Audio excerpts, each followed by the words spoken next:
স্যাং you সবসময় ডিপ্রেশনে ভোগে একজন মামুলি স্ক্রিপ্ট রাইটার। তার লাইফে কোনো বন্ধু বান্ধব ছিল না, করার মতো তেমন কোনো কাজও ছিল না, আর তার বাবা মাও মারা গিয়েছে বেশ কয়েক বছর আগে।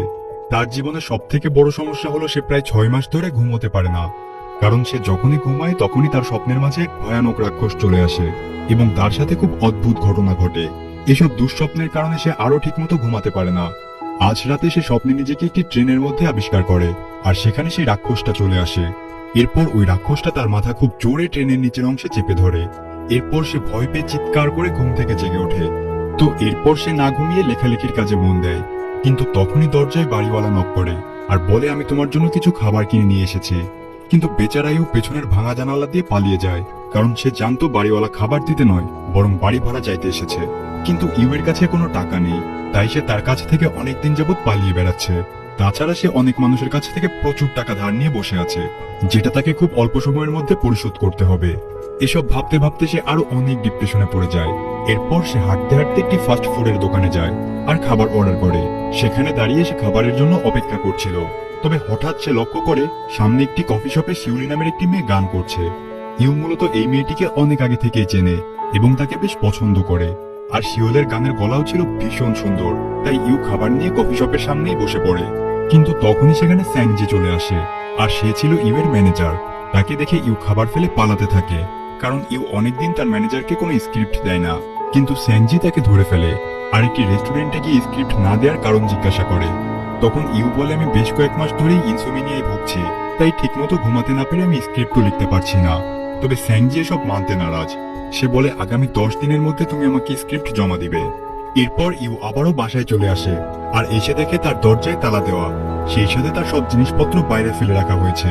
সে বুঝে যায় বাড়ির মালিক তাকে আর ভেতরে ঢুকতে দেবে না, তাই সে একটি রেস্টুরেন্টে যায় আর সেখানে গিয়ে স্ক্রিপ্ট লেখার চেষ্টা করে। কিন্তু প্রচন্ড ক্ষুধায় কাতর ইউ একটা শব্দও লিখতে পারে না। ল্যাপটপ চালাতে চালাতেই ইউ ঘুমিয়ে পড়ে, আর তখনই আবার তার কাছে সেই বিদঘুটে রাক্ষসটা আসে আর তাকে মারতে থাকে। এরপর সে সকালে ঘুম থেকে জেগে ওঠে আর দেখে তার ল্যাপটপটিও কেউ একজন চুরি করে নিয়ে গিয়েছে। কাজ করার একমাত্র সম্বল হারিয়ে আর ভয়ানক স্বপ্নের জ্বালায় অতিষ্ঠ হয়ে সে সুইসাইড করার সিদ্ধান্ত নেয়। আর তখন স্যাংজিকে একটা মেসেজ পাঠিয়ে বলে, আমি আমার বাবা মায়ের কাছে চলে যাচ্ছি। তবে সে যখন ছাদ থেকে লাফ দিতে যায়, তখনই নিচে থাকা সেই ফাস্ট ফুডের দোকানদার তাকে দেখে ফেলে আর বলে, তুমি যদি লাফ না দাও তাহলে আমি তোমাকে ফ্রিতে খাবার দেব।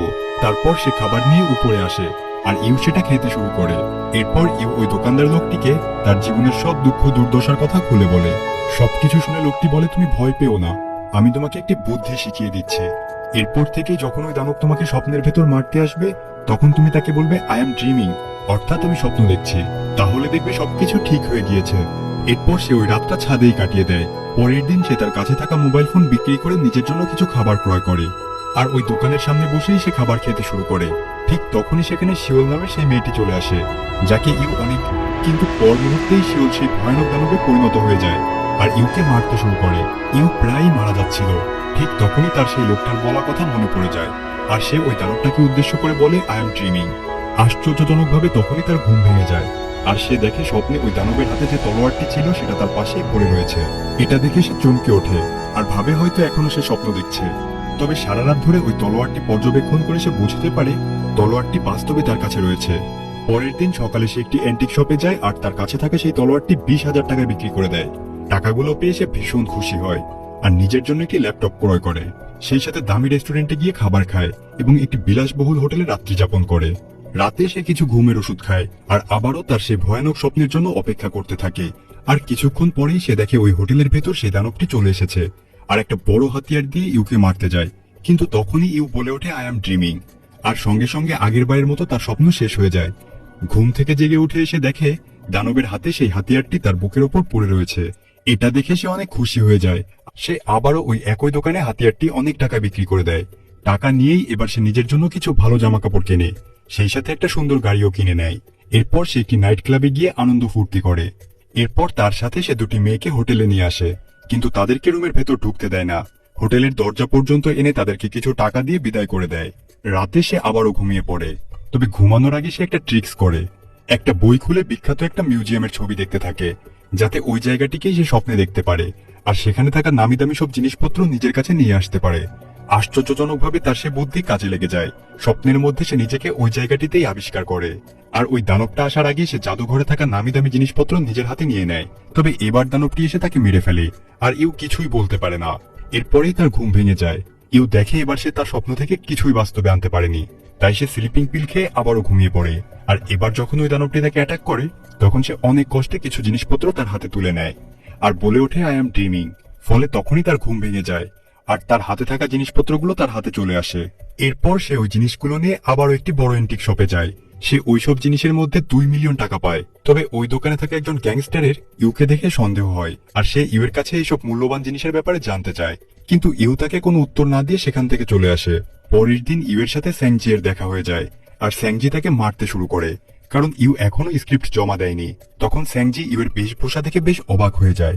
এরপর ইউ স্যাংজিকে একটি রেস্টুরেন্টে নিয়ে অনেক দামি দামি খাবার খাওয়ায়, আর স্যাংজি এর কাছ থেকে সে স্ক্রিপ্ট লেখার জন্য অগ্রিম যে টাকা নিয়েছিল তা তাকে ফেরত দিয়ে বলে আমি এখন থেকে আর স্ক্রিপ্ট লিখব না। পরের দিন ইউ সেই কফি শপে যায় যেখানে তার ক্রাশ শিওল গান করত। সেখানে গিয়ে ইউ জানতে পারে আসলে এই দোকানটি শিওলের, কিন্তু টাকার অভাবে সে দোকানটি বিক্রি করে দিচ্ছে। তখন ইউ অনেক টাকা দিয়ে শিওলের কাছ থেকে কফি শপটি কিনে নেয়, আর বলে এখন থেকে আমরা দুজনেই এই দোকানের মালিক, তাই লাভ লস আমরা ভাগাভাগি করে নিব।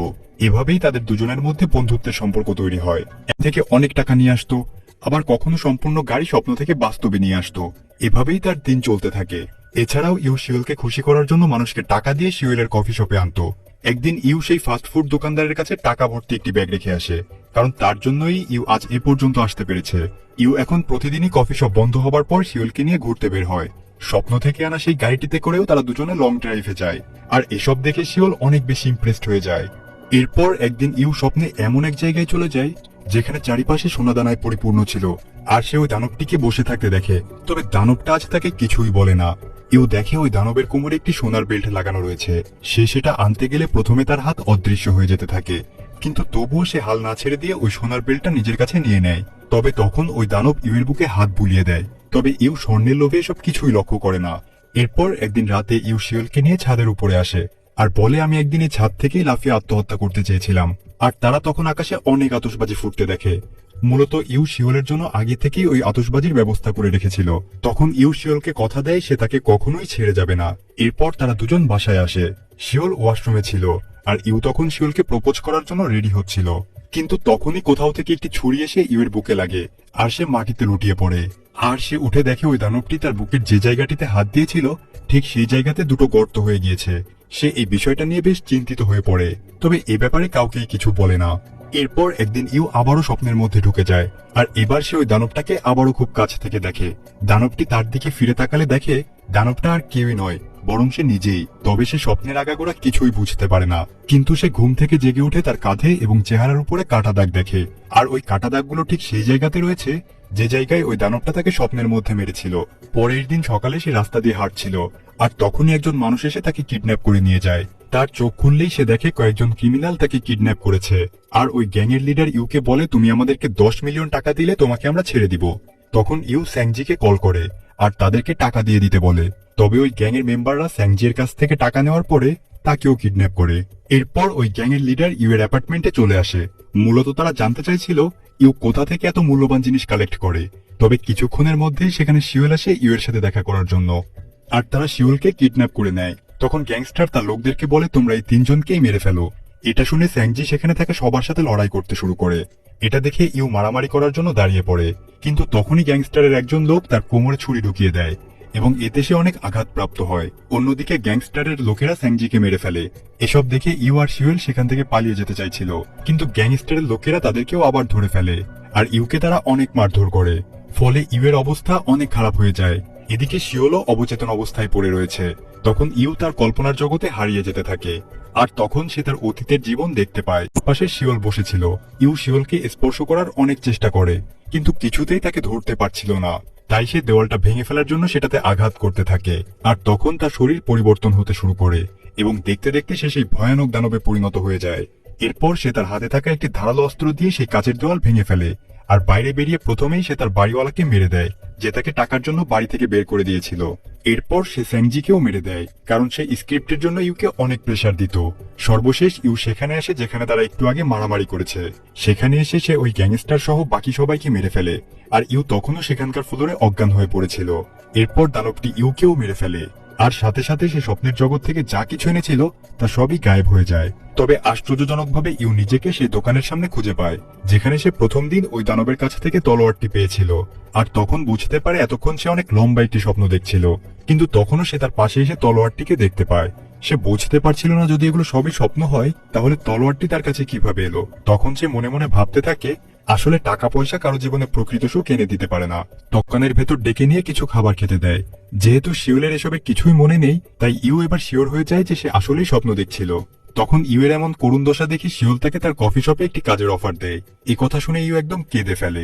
এরপর থেকে ইউ শিওলের সাথে ওই কফি শপে কাজ করে, এবং আস্তে আস্তে সে নিজেকে অনেক পরিবর্তন করে নেয়। এরপর সে অবসর সময়ে নিজের মতো করে আবার ওই স্ক্রিপ্ট লিখতে শুরু করে।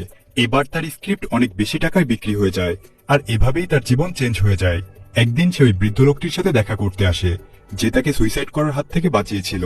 তখন ওই বৃদ্ধ লোকটি তাকে সেই টাকা ভর্তি ব্যাগটা দেয়, যেটা ইউ স্বপ্নের মধ্যে তার দোকানের সামনে রেখে গিয়েছিল। আর ব্যাগ ইউ এর হাতে দিয়ে বলে, এগুলো তোমার টাকা, তাই তোমার টাকা তুমি নিয়ে যাও। আর তুমি যে স্বপ্নের জগৎ থেকে ঘুরে এসেছো, একসময় আমিও সেই জগতেই গিয়েছিলাম, আর এটা হাসিল করার জন্য আমাকে অনেক আঘাত পেতে হয়েছে। এসব শুনে ইউ এর মাথায় আকাশ ভেঙে পড়তে থাকে। সে কিছুতেই বুঝে উঠতে পারছিল না এগুলো বাস্তব নাকি স্বপ্ন। এরপর ইউ আর শিওল ওই কফি শপেই চাকরি করতে থাকে, এবং তাদের খুনসুটি চলতে থাকে।